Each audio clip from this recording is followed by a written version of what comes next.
Hey, shalom everyone. This is Amir Tsarfati. I'm driving. I think it's the first time I'm talking to you while driving. But quite a few people are wondering what exactly happened in Iran. So I will explain in few words, and I would appreciate if you could just forward it, right? Share it right now. Tons of people are wondering, asking. A lot of people are worried. And let me give you a little tip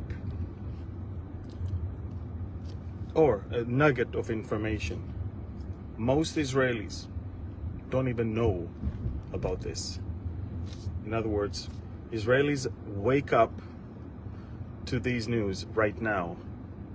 We were not up all night. We did not hear anything. It was something that went under the radar of the Iranians, and the Israelis never showed a sign of nervousness or some panic, because it was a quiet and smooth attack on a very limited area in Iran to send a message. That's it. It was just to make sure the Iranians understand that what happened on Saturday can never happen again, because we know how weak their air defense system is, and next time it's their nuclear sites. That's basically the story. Limited attack, civilians. The only reasons even the Iranians know about this is because the Iranians went so ballistic and panic over what happened that they activated all their air defense systems in almost 12 different sites across Iran, which then caused the Iranians to think, oh God, we are being attacked right now. So a very smooth Israeli strike on Isfahan, and on the way in Iraq and Syria we destroyed several radars and air defense systems so we can move forward with our mission. So there were explosions in Syria and Iraq, but mostly it was a base in Isfahan from where, oh my goodness, the view is, let me show you the view, okay? Okay. No, I can't. I mean, I'm the view of the Jezreel Valley is phenomenal. Okay, so basically, folks, a very limited Israeli strike now about an hour and a half ago, and it was to send a message: don't mess with us. We know how weak your air defense system is. We know how to penetrate your systems. We know how to get to you. And we also did it in a scope and a scale that will allow them to de-escalate and to not have to move forward. If we did a grand attack, they would have had to save face and attack again. So we gave them a chance to understand the severity of the situation. Israel wanted to get the peace and the freedom and the time to maneuver into Rafah, which is what we're about to do. We're having hundreds of tanks are now being flowing all the way to the southern part of the Gaza Strip. We're getting ready for a massive ground maneuver into Rafah to completely finish with Hamas once and for all. And we know that if we are doing this way, Hezbollah will not have any excuse to attack in the north. Iran will have no excuse to strike back. And we have both the political, diplomatic, financial, as well as military space and time to maneuver into Rafah and finish the job. Look, Israel wants to finish the job in every area. And so what the Iranians were planning on doing failed, not only in a sense that nothing really happened in Israel with the largest combined attack in the history of planet Earth, but also we hurt them big time in their air base.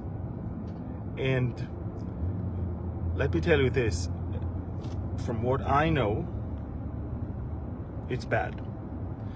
But it's bad in a way that they can hide it, because it's the main air base in Isfahan, and it's far from civilians. You can only see photos from a distance. I found hardly any videos to show you.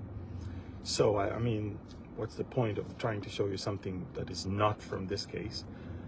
But I want to make it very, very clear to all of you.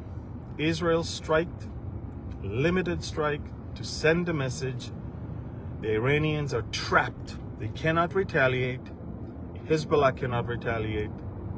And Israel has the freedom to move into Rafah. Everybody understands that we kind of showed restraint, and so we can move forward with what we need to do in our immediate borders. That's it. Limited strike on Iran. Their main airbase in Isfahan is severely damaged. I think most of them don't even understand what happened. The panic in the Iranian Revolutionary Guard caused them to immediately activate all air defense systems in 12 different sites across Iran. So that's why there was some fake news that Israel strike all across Iran. It's not true. Not true at all. It was a very limited in its scope, but a very sharp one. And by the way, Israel is silent, which is the sweetest thing of all. We are not saying we attacked. The only ones that talked were Senator Marco Rubio and, of course, later on, some officials in America. In Israel, silence. We say nothing. We announce nothing. No one talked about the prime minister being in the, command center. Nothing. Business as usual in Israel, Friday morning, and the sun is rising, and this is it. So I need you to understand, this is not as, it's big on our side just because we sent the message, and we, by sending that message, believe it or not, we de-escalated the situation, because no one is now expecting a long ping pong between the two countries, which, by the way, I honestly don't understand why they even think they can manage to hurt us, because not only that we have the best air defense system in the world, but we also are capable of attacking in Iran without their defense system knowing and doing anything about it. Most of their air defense systems were activated after the attack as a result of their panic. They claim that they shut down 3 drones. That's what they claim. In some other Iranian media outlets, they don't even claim that there was any attack. They said that the air defense systems were activated, because they cannot deny it, everybody heard it, but there was actually no threat that was attacking, nothing. In other words, literally, they live in denial. They just try to play down this whole thing in order for them not to climb up too high of a tree and to cause a snowballing situation that will evolve into a war. That's what they, because they know exactly what's going to happen. They know that they cannot handle it. So this is it, folks. It's the end of the saga with Iran. At the moment, we sent our message. Bottom line is, Iran's airbase is damaged severely. Israeli bases not. And so this is it. I will keep you posted, but I really need you to share this because I'm not sure where else this one is going to be. But this is it, folks. I'll stay in touch with you on Telegram. Download the Telegram app and following me there. I've got I think 526 subscribers. Do not follow the wrong channel. A lot of fake Amir Tsarfati channels are there and boils my blood, but there's nothing I can do about it. Alrighty, thank you. God bless you. I've got work to do. Bye-bye.